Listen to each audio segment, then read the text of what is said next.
Good afternoon. Today we're going to be reviewing operations with integers, and we're going to go ahead and start with finding sum or differences of integers. So quick review. Integers are any whole number that's located on a number line, and on the right side of zero we have positives and on the left side we have negatives. So if it's a positive, it may have a sign in front of it, it may not. If it's a negative, there's always going to be a minus sign in the front. So it takes us back to our integer rows. I have negative 80 plus 77. So when I have a negative 80 and a positive 77, think of it this way.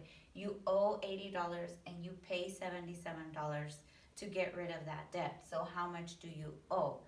Also, you could think of on the number line, I'm traveling to the left 80 spaces and then I have to travel to the right 77 spaces. So where do I end up at? Or just go back to the algorithm.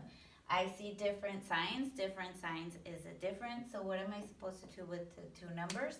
Subtract. So 80 take away 77 is 3. Always keep the sign of the greater integer absolute value, so it would be a negative 3. So with number 2, I have a negative 64 plus a negative 33. Once again, I owe my friend $64, and then I go and I borrowed $33 more from my friend. How much money do I owe them all together? On a number line, I'm traveling 64 spaces to the left, and then I'm going to travel 33 more spaces to the left. So I'm going to end up on the negative side. Or go back to the algorithm. Same signs, add and keep the sign.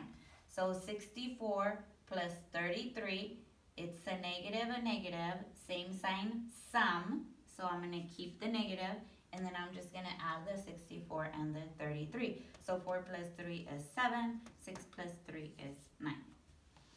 On number 3, when you have more than 3 integers, if you see a minus sign, that means, especially if you're on a number line, that you're going to go to the left.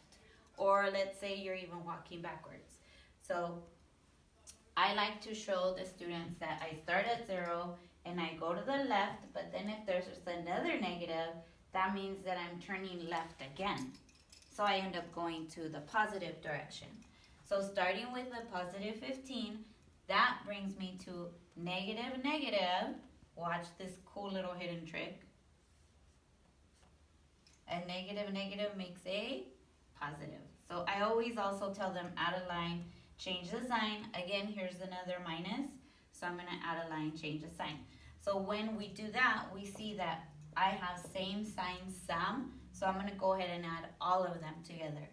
And a lot of times when you see more than 2 integers, you're like, oh no, what am I supposed to do? Do not panic. Add the first 2, get that answer, and then you add the rest. So we're going to do 15 plus 26, we get 30. Sorry, my mistake. 6 plus 5 is 1. Carry the 1, that's 3, 41. Okay, and then plus 39. So I'm going to add the 39 there. Again, same sign sum. So 41 plus 39 ends up giving me 80. And it's going to be a positive because they're all positives. So that's how we add or find the difference of integers with same signs and different signs.